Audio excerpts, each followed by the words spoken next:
You're listening to Beyond Wellness Radio, bringing you the cutting edge in health, nutrition, and sports performance. Stay up to date and listen anywhere, anytime on your computer, tablet, or smartphone by subscribing on iTunes. Catch your hosts, Dr. Justin Marchegiani and Barris Harvey, as they answer your burning health questions as well as interviews from world-renowned guest experts. For more Beyond Wellness Radio, go to beyondwellnessradio.com.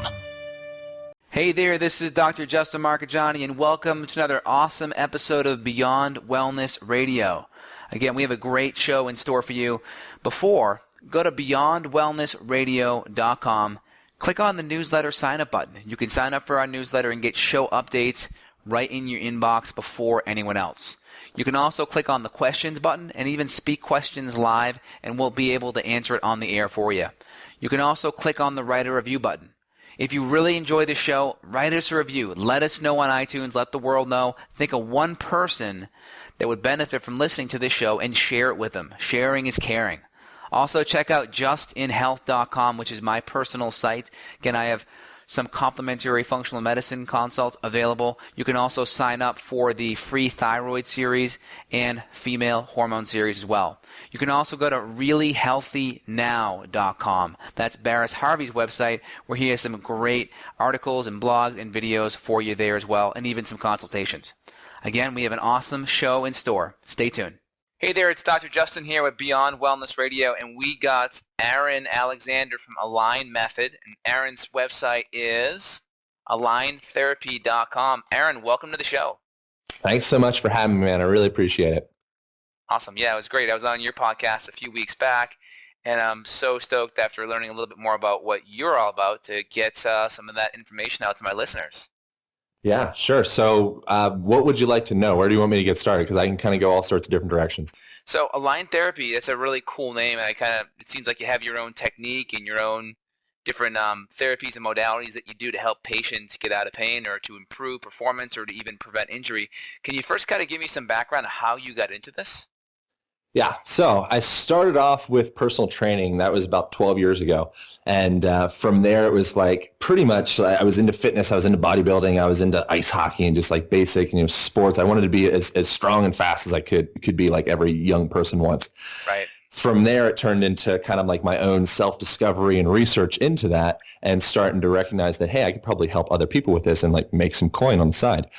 So that was the initial beginning of it. And then from there, I wanted to get a little bit deeper than what I was, so I was recognizing that, just helping people lose fat and, gain muscle, be able to run sprints faster, like that was great. It was gratifying to a degree, but then there was this whole other realm of human out there, like most of us, that we have chronic pain or we have, whatever it is in our body that, we want to go a little bit deeper than just, get carved biceps or whatever it was. And so from there, I ended up studying massage therapy at a more clinically based massage school in Hawaii. And so traveled out there and was studying psychology at the University of Hawaii as well. And kind of just like this mesh of what's happening inside of our mind and what's happening inside of our body starts to get bigger and bigger and bigger. There's such an apparent connection between how we think, how we feel, emotionally, and how we express ourselves, how we relate to the world, and how we carry this physical body of ours. And so the hands-on work and, by no means, like I was talking before, it's like by no means I'm a talky therapist at all, but we end up talking a lot because the ideas need to land with people, that how you feel in your body is going to impact the way you carry your shoulders or the way you carry your spine or whatever it is, and so continue evolution, traveled around, kind of studied different folks, studied in Thailand for a while, went to South America, kind of just like watching people. And then came back, went to the Rolf Institute, became a certified Rolfer. And then from there, it was like still every time you learn something new, you kind of, for me, I end up kind of adding my own layer, my own spin to it. And my spin has been movement, man. It's like we find structural functionality first. Like that's the groundwork. Once you find that structural foundation, then from there, it's like, can you dance? Can you move? Can you play? Can you use your body? Because if you put all this work in the gym, to get your bicep curls and get your chiseled abs and all that stuff, great. You look great. Fantastic. But how's your volleyball? How's your dance? How's your, what do you do with yourself? Can you climb a mountain? And that's the thing that I really am far more intrigued by for my own self. Hence why I end up helping other people with that. So what the kind of term that I've coined for that is dynamic functionality. First functional, then dynamic functional. Were there any practitioners that helped mold you along the way? Oh man, so many folks, man. I really like Gray Cook. I really like Kelly Starrett. I really like, there's so many people. I had tremendous teachers over at the Rolf Institute. My very first teacher at massage school was fantastic. He was actually a Rolfer himself. And so it's always for me been this kind of like structural background. And as far as specific people, I dig Ido Portal. I don't know if you're familiar with his work at all. Yeah, sounds familiar. Yeah, but like the beauty, and then even just Olympic athletes, people that move well in their bodies, they're all inspirations to me.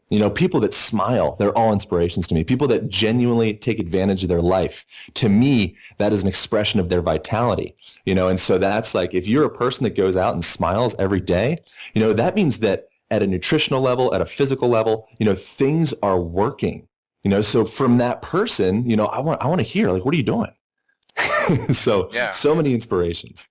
So you talked about in a couple of the videos on your site at aligntherapy.com, I think on your YouTube channel, which is Align Method, you gave an analogy in one of your videos about Jenga and how your body has to be in alignment for proper function and performance. Can you kind of elaborate in that theme there for me? Yeah, absolutely. So thinking about your body as as this Jenga game, right? And so this is like, when you start off, all the blocks are lined up perfectly, right? The game is so easy. You could stack 100 pounds, probably more than that, on top of those Jenga blocks, and it's no problem, right? As soon as you start shifting those blocks, all of a sudden the game starts to get a little bit more complicated, and that shifting of the block is a pronated foot, or, like a collapsed arch, or a knee going valgus, or dropping in, or you're losing, you're hyperkyphotic in your spine or forward head, all that stuff. These are all blocks that were in place at one point, hopefully, maybe not, if you've never had that experience in your life, right. But that hopefully at some point were in place, and through the stresses of life, be it sitting in a chair too much, be it being stressed out about your business or your taxes, your car problems, or whatever it is, all this stuff starts to kind of contort this Jenga game that we're playing every single day, So, the analogy with that is like every day figuring out, where are my blocks, and how can I start to bring those blocks into a more structurally integrated position, hence the name structural integration, which is where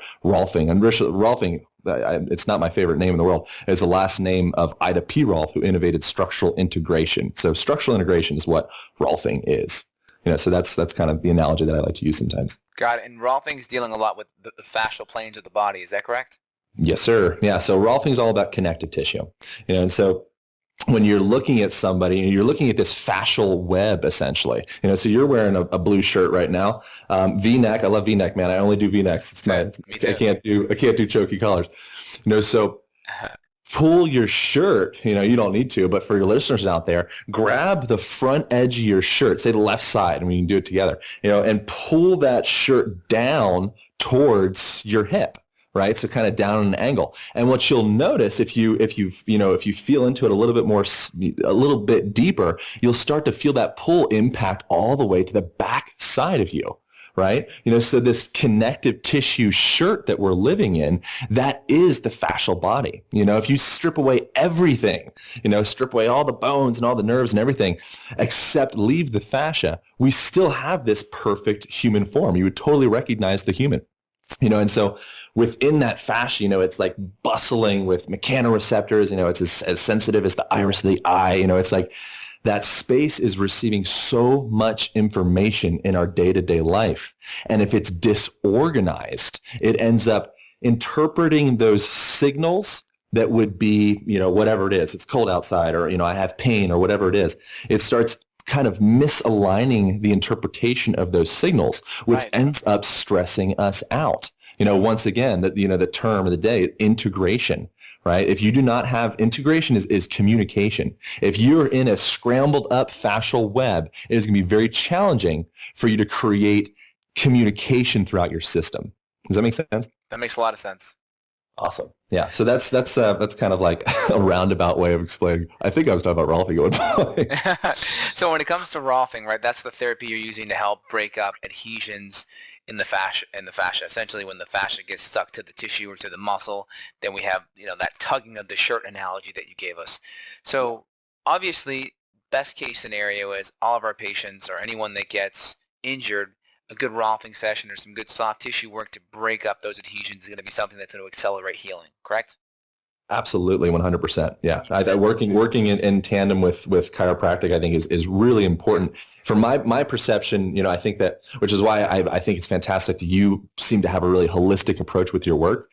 I think if we get too caught up in just like say like the one minor adjustment, which this is a pretty opinion based, but if you do like one minor adjustment and then say like hasta luego, for me, my experience, I feel like, in my own self, I need more than that. It's like I need to understand why are we doing the adjustment? I need to have that a little bit more communication, which is why I think having, working with the connective tissue of like what's binding to those bones is a really, really helpful system to work with. And from there, all of a sudden, adjustments come so much easier is my experience. But I'm curious on your opinion on that as well. Yeah, I think a lot of chiropractors, they do not address the soft tissue.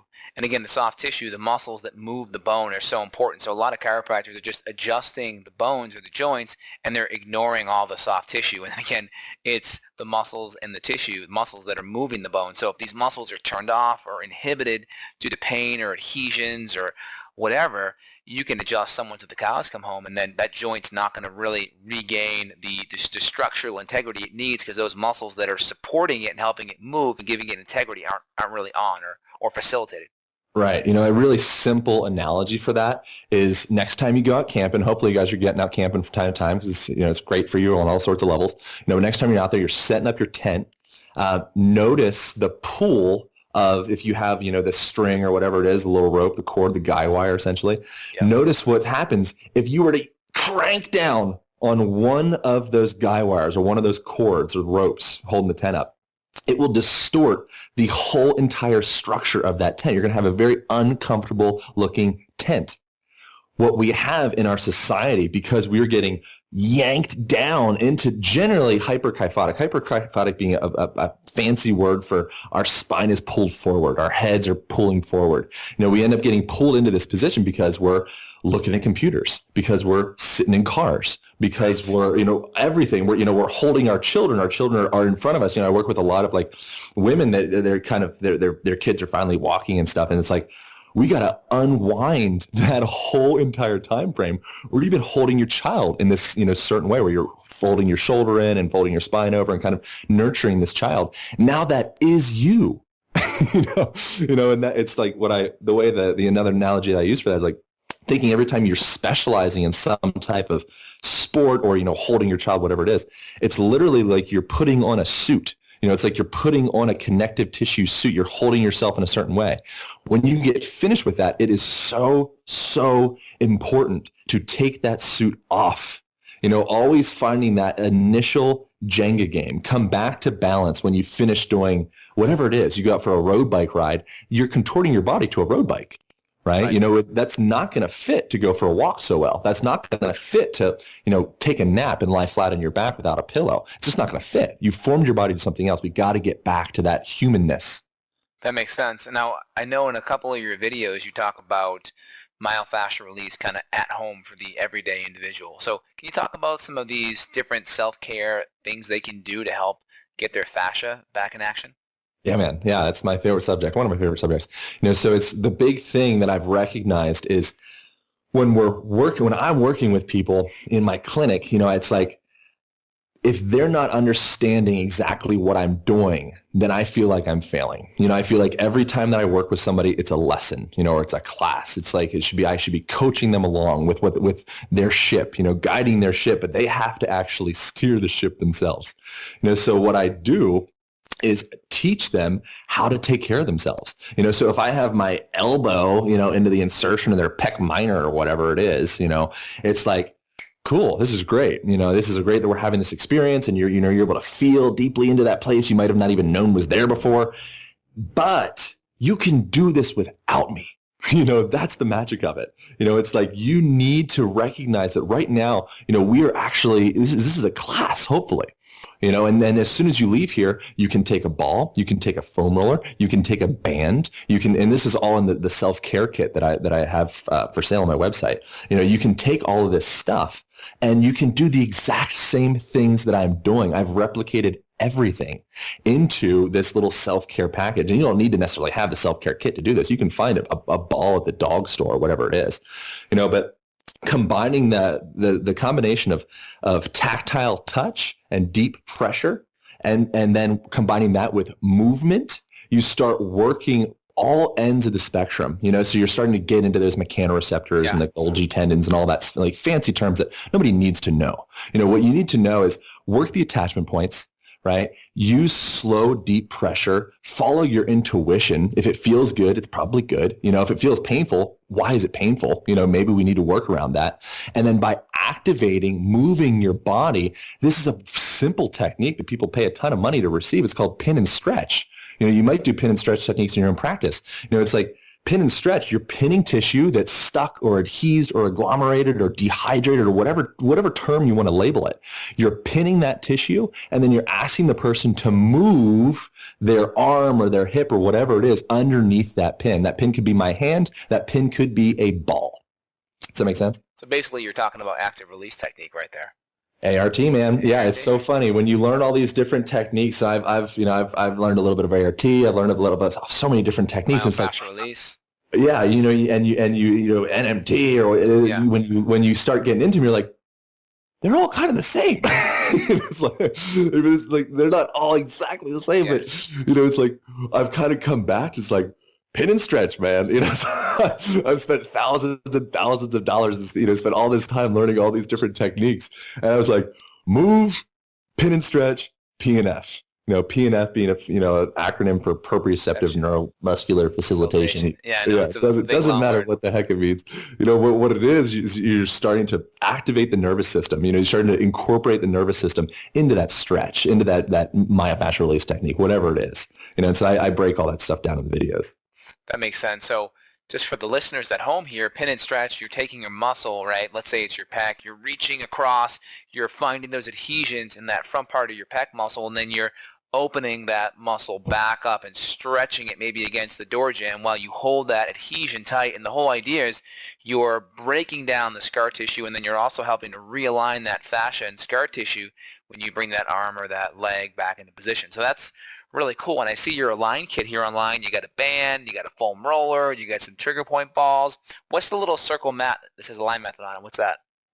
Circle mat with Align method on it. Oh, okay. So that's the band.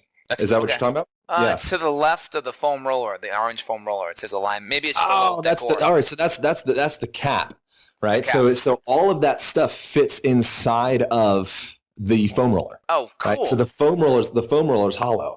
Okay, so this came from me, like when I go on road trips, obviously movement's a big deal to me. And so when I go on road trips, I bring a big old kettlebell, I bring bands, I bring balls, I bring foam rollers, like I bring all of this crap. It's like the car's filled up with it. It looks like I'm like a mobile physical therapy unit, and then so what I started to kind of like, originally I did it for myself. It was like, I got to consolidate this stuff.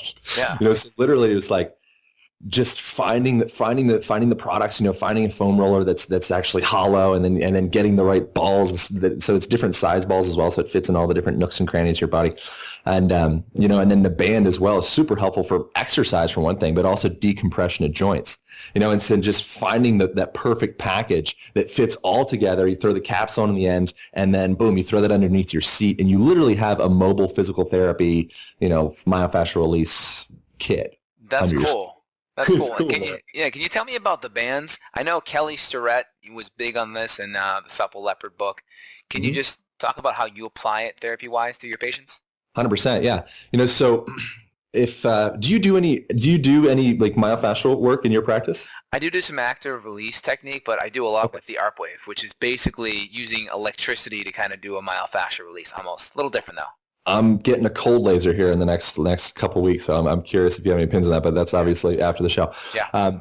So with the band, what I do with the band is essentially it's replicating if I were to decompress a joint, right? So say your shoulder is jacked up to your ear, like so many people's are, your first ribs jacked up to your ear, and it's like, you're walking around in this tensed out turtle position all day long, right? So many people are in that position. It's like they're perpetually surprised. Oh my God. Yeah, exactly. You're just eating breakfast. What are you so surprised about? Yeah. And so taking my hand, what you can do with that, what I would do with somebody in my clinic or on table or whatever it is I would decompress their shoulder, so kind of like guiding them into a more functional position. And then from there, have them move. It's not complicated stuff, you'll find that with most things that really work, it's not always that complicated, so I'll guide them into a position that feels functionally stable, and then have them move through that, and the general where the trick comes in is kind of feeling like what's too much and what's too little, and that kind of just takes time to feel. But the magic of that is people can find that in themselves quite quickly. Right?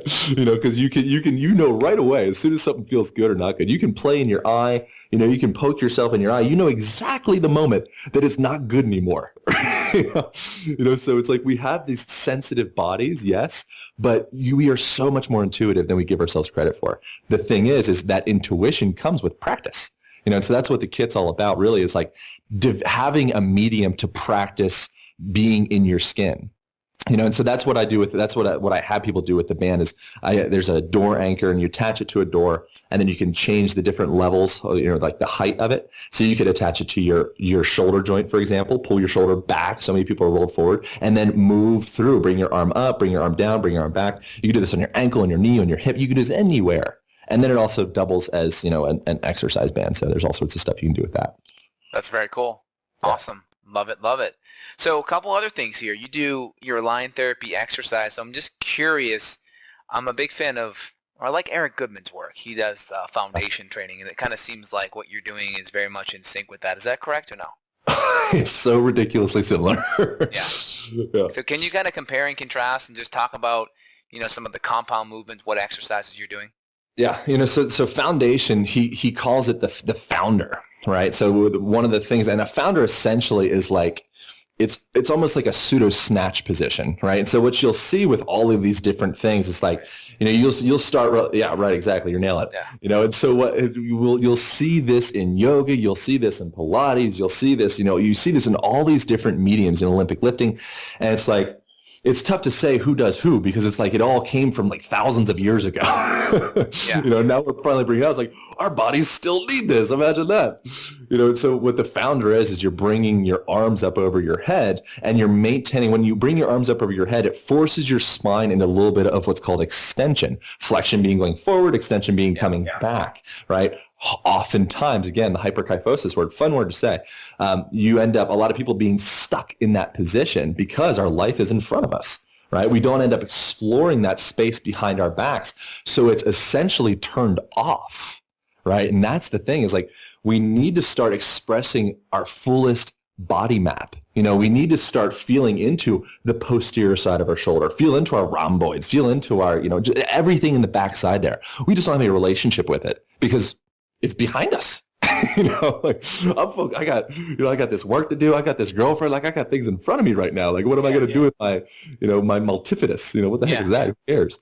And so what that does is it starts to bring your arms back and starts to contract the musculature, the intrinsic muscles around that thoracic spine. And then what you need to do as you're doing that, as your arms are up over your head, is you're maintaining a neutral spine, which it's so much easier to just watch the videos, so get on to the, linetherapy.com website. You can find all this stuff. And because explaining it's just like, it's a little bit much, but maintaining neutral spine, keeping the knees wide, keeping the feet facing straight-ish, keeping arch support in the feet, just going down the checklist in your body and saying, is everything tight, compressed, engaged? Because we end up being chronically disengaged through our posterior side throughout the day. So this is just a really like simple practice to kind of re-engage that. Where I start to veer off down the rabbit hole is dynamic movement. Right. So I would say, the founder position is a very functional position. Right. Where I go beyond that is like, great, cool. Founder's not that sexy. You know, so well, I care about sex appeal, man. Like I want to have fun. I want to move. Keep it sexy. Yeah, no doubt. You got to keep it sexy. You know, it's that's the thing. Like people want to be sexy. You know, it's like when you're in a gym, it's like, what are you working out for? You a part of that is like you want to be kind of attractive to the opposite sex. You know, you want to be attractive to yourself. You want to be able to express yourself in a more fantastic, dynamic way. Hopefully, if you don't want that, that's fine. You know, stick to bicep curls and like nothing else. It's great.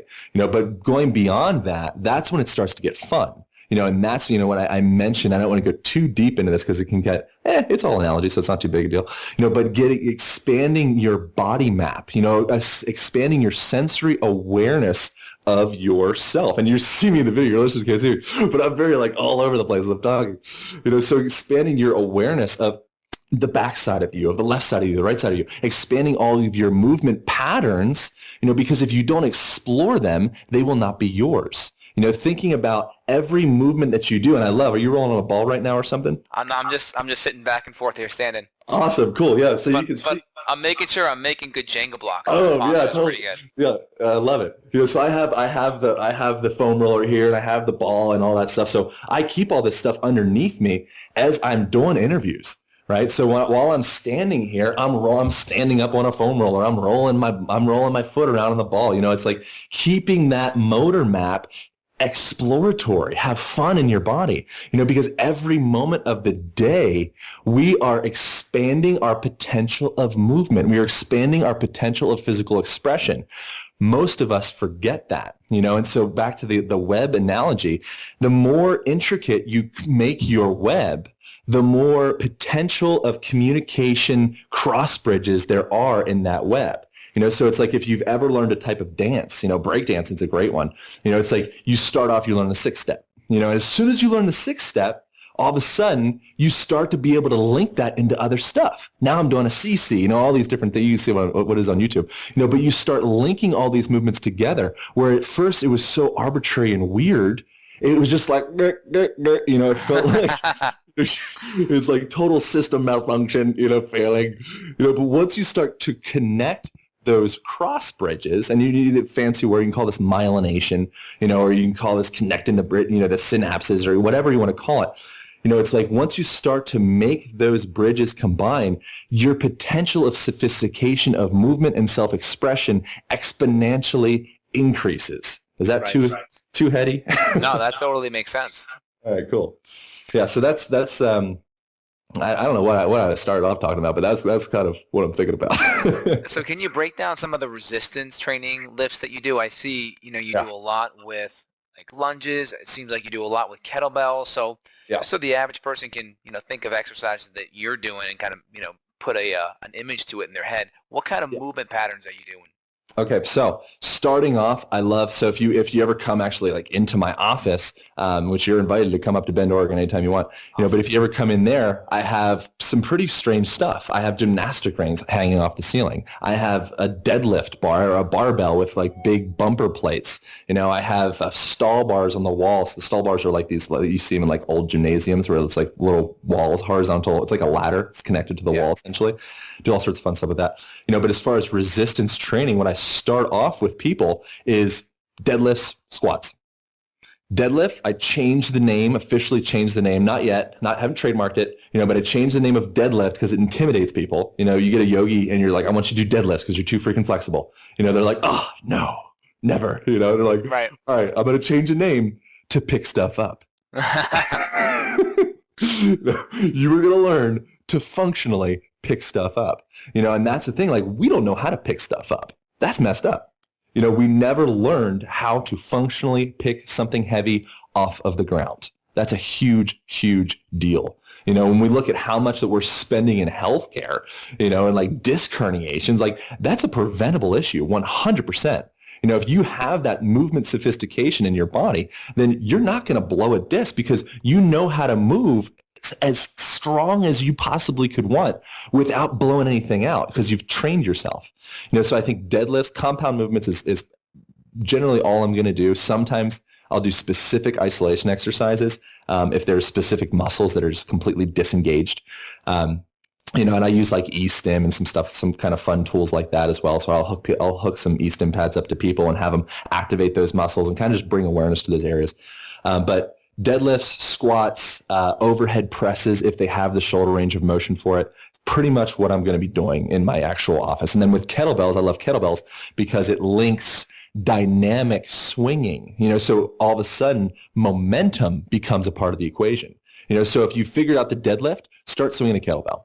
So it's this kind of like tier, right? So it's just like, can you pick something up? All right, cool. Can you swing something, right? Now from there, it's like, all right, cool. Can you swing at different angles, right? All right, from there, can you jump, do some plyometrics and jump and land and catch yourself and have, again, that motor mapping, that sophistication to catch yourself.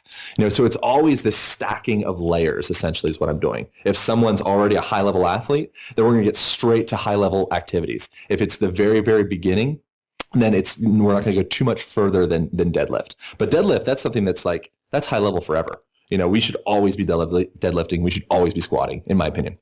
Yeah, I remember when I used to do a lot of personal training over 10 years ago, one of the things I started out with patients is I would get them over there and we just say, hey, we're going to do sits today. And it was amazing.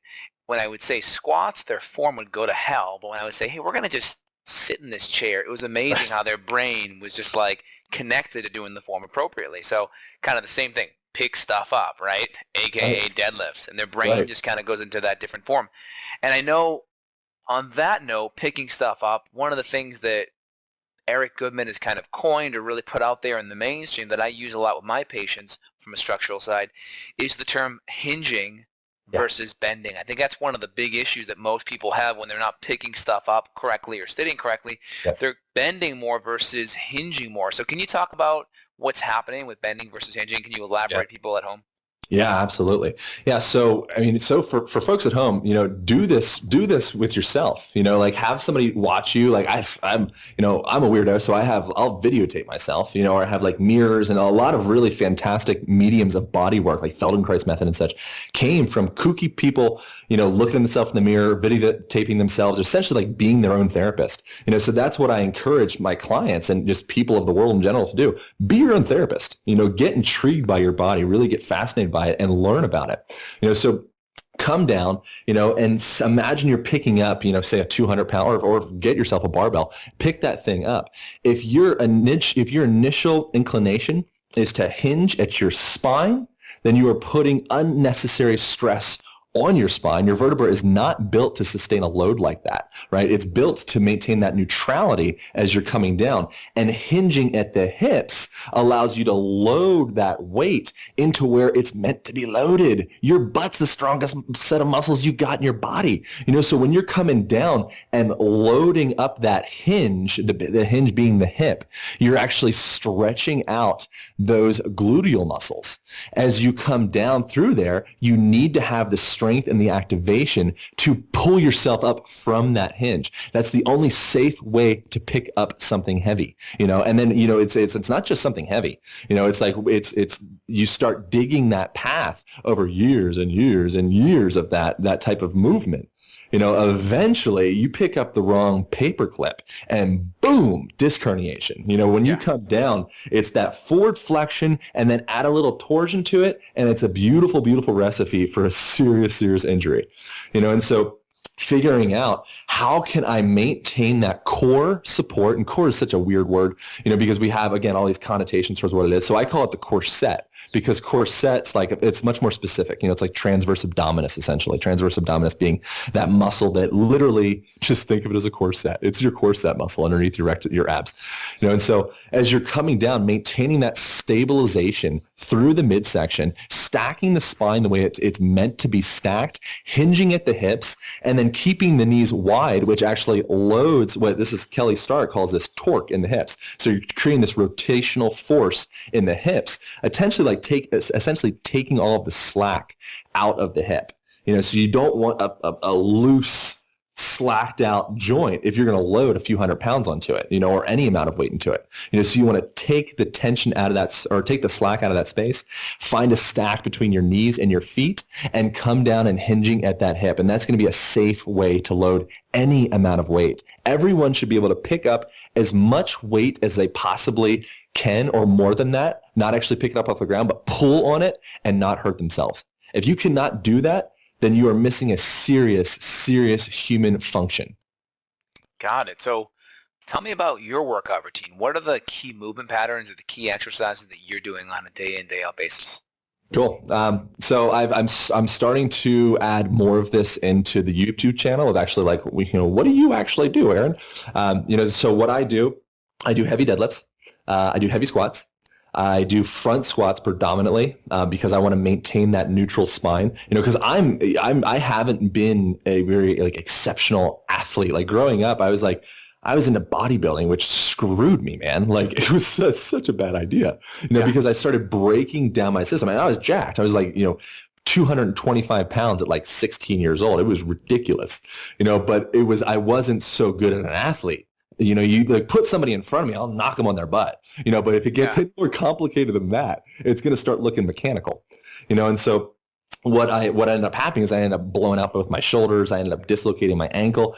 Your body will start to deconstruct if you exercise that way, and so when I put myself into these athletic situations, be it rock climbing, be it surfing, be it, whatever it is, like all of a sudden you got to move with the wave, the wave metaphoric for life. You got to be able to move with whatever comes at you, so figuring out, start off with that strong foundation. So I do my heavy lifts, my heavy compound lifts.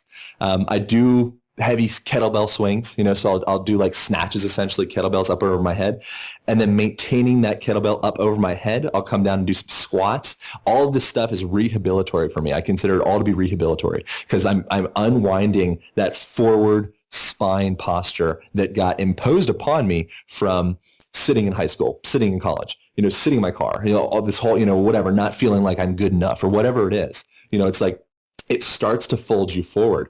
So my workout ends up looking kind of like rehabilitory, but like kind of like heavier than that. Or, it's like, well, he's like powerlifting, but it's like in my mind, it's very intentional. And then from there, I dance a lot, man. So it's like in between, if you look at somebody in a gym, it's like, I'm kind of a freak in a gym. It's people at first were a little bit like, what the heck is that guy? Now they're like very interested. I'm like teaching classes about it. So it's been a good transition. But in between sets, you don't need to just go down and sit down in some crummy position. You can, from there, it's like explore a full range of motion in your body. Go for a jog, go do some jumping jacks or whatever you want to do. What I end up doing is kind of like capoeira, which is a type of like Brazilian martial arts. It's like dance fighting essentially. Yeah.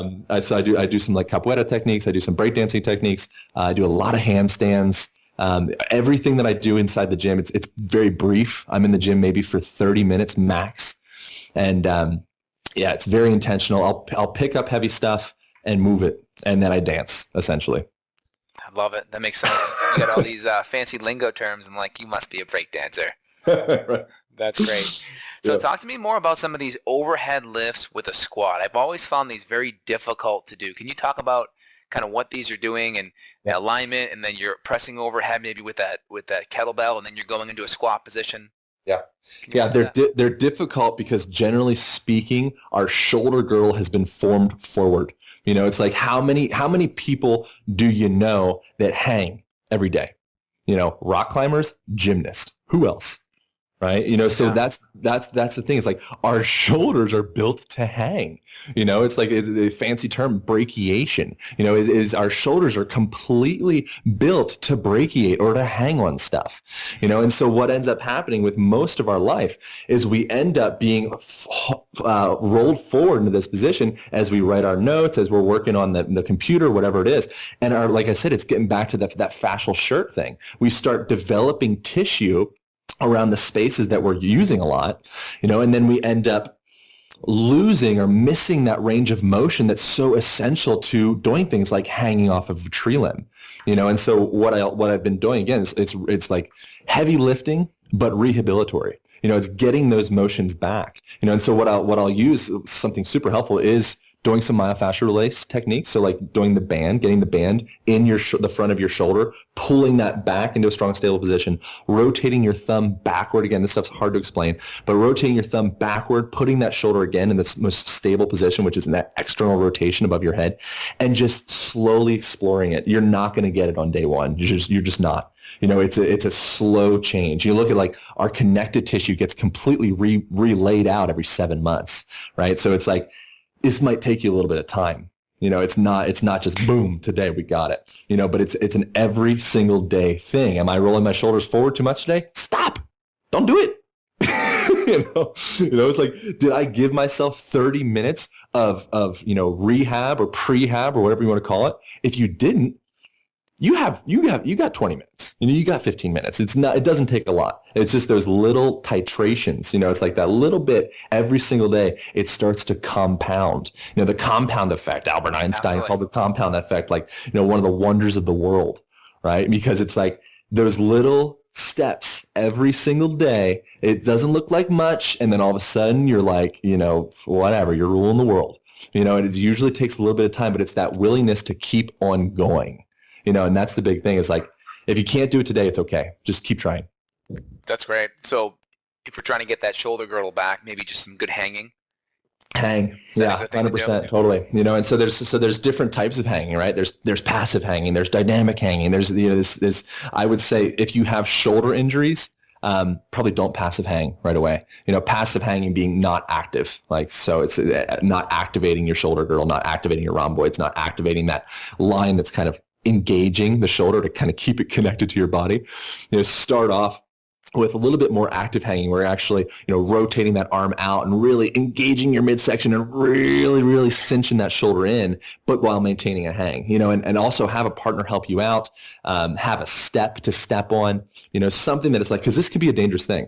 It wouldn't be dangerous if we did this our whole life. This would be no big deal at all. Right? You look at a kid in a jungle gym and he is passive, swinging, dynamic all over the place and he's fine.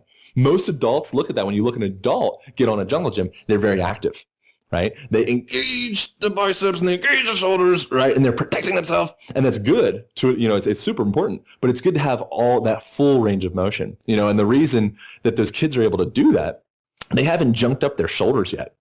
It's that day in, day out, incorrect, dysfunctional movement or lack thereof that ends up just junking our joints up, man. And then we go and we like, I'm an athlete because I watch YouTube videos of people like bombing off of mountains. It's like, dude, you're not an athlete anymore. Like, you had the potential to be an athlete, but now you need some serious prehab before you put yourself into a vulnerable position like a potential fall.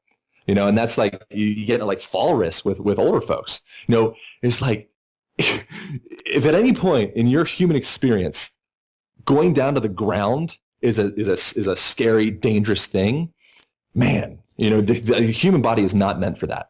It's like, if you spent your whole entire life, go to Japan, and look at fall risk out there. I'm pretty sure it doesn't exist. It's like, because they've grown up, we eat on the floor, we sleep on the floor. It's getting up, standing up and sitting down and standing up and sitting down off of the floor activates this whole entire full range of motion through our muscles that we don't get when we sit in these crappy chairs. The chair, it's like chair is death. It's like, and the chair isn't even a big deal. It's like, it's just the lack of movement is the big thing. We need to express ourselves to the fullest potential of movement as often as possible if we want to live happy, expressive lives. Great. Love that. So basically what I'm hearing is hang for your shoulder health, lunges, front squats to really get those erector, that extension muscles. So we have good posture, good deadlifts or pick stuff up. And good sits or squats. Yeah. Does that sound about right, that we should have kind of as our core part of our routine? Anything else you want to add to it? It sounds right, and I would go a step beyond sits and go deep squats, third world squat. And this is like, we have this illusion that like, oh, that's bad for the knees. This is not bad for the knees. It's like you go to other countries, it's like you go to a third world country, they're not dealing with things like hip replacements, right? It's like, how is it possible that we have the best medicine on earth accessible to us, and we're still the most unhealthy country in the world? I mean, we might not be the most unhealthy country in the world, but it's pretty low. It's like, how is that possible that we have everything at the same time we're dealing with the most problems?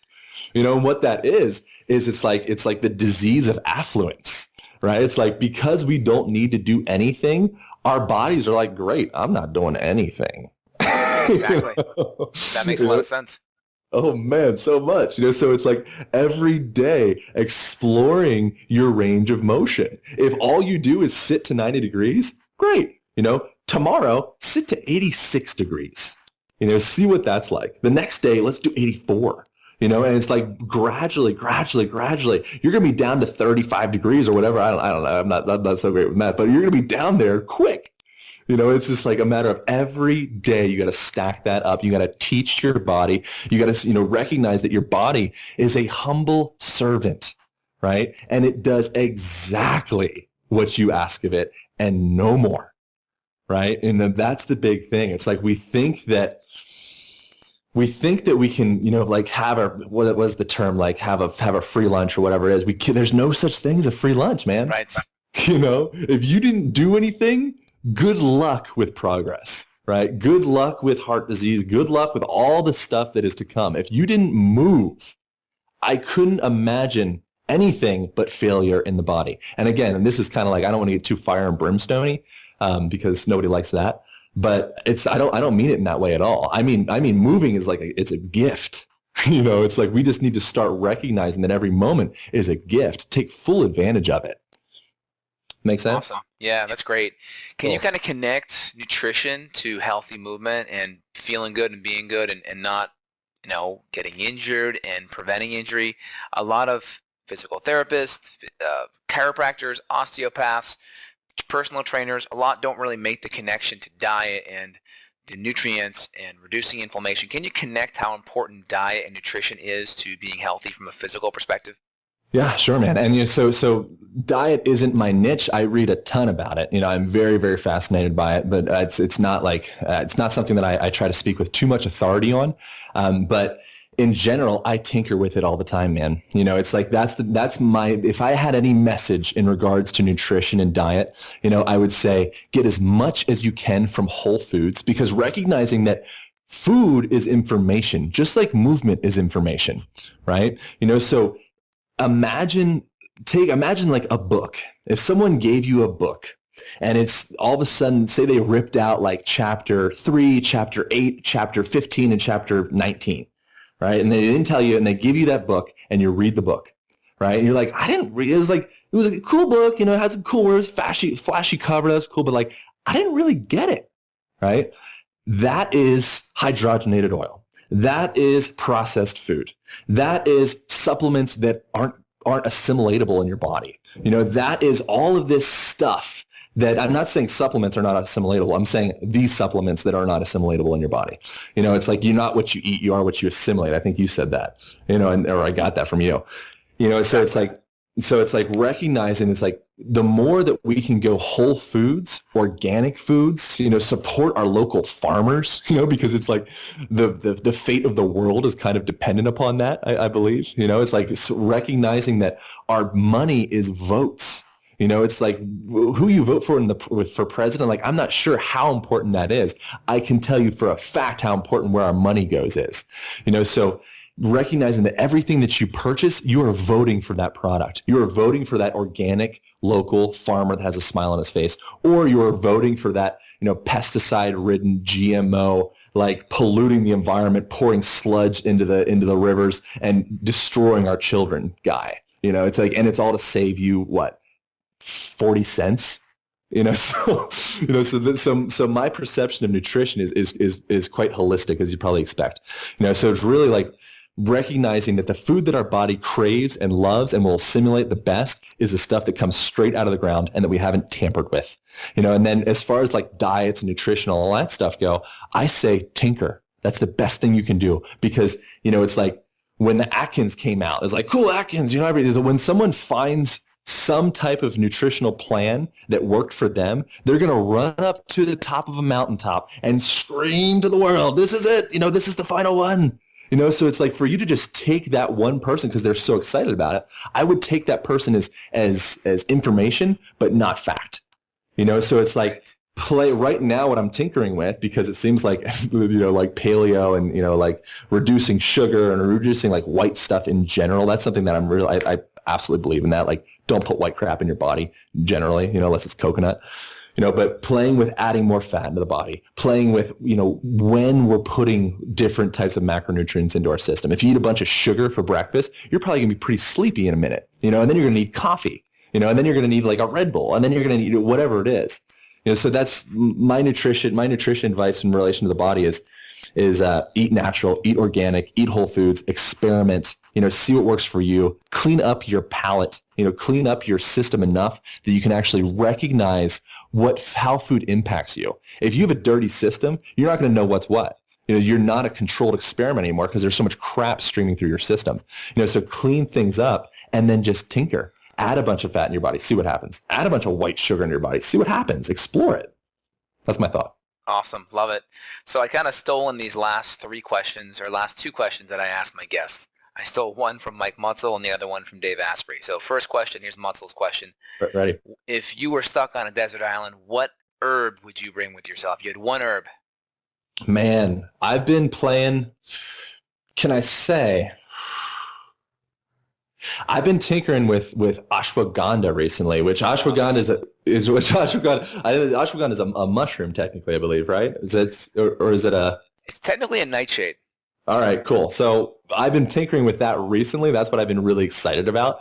And something I'm curious about, actually, I'm curious on your opinion on this, which you don't need to answer right now. But I take like the little capsules of ashwagandha, and I feel pretty good after that. And then my buddy, he's got this local nut butter called Gem Butter. It's awesome, delicious stuff, and he's like really into all this, supplements and all that.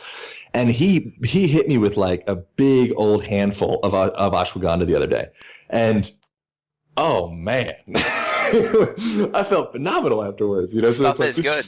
It's good. It is. It's actually Sanskrit for to impart the strength of the horse.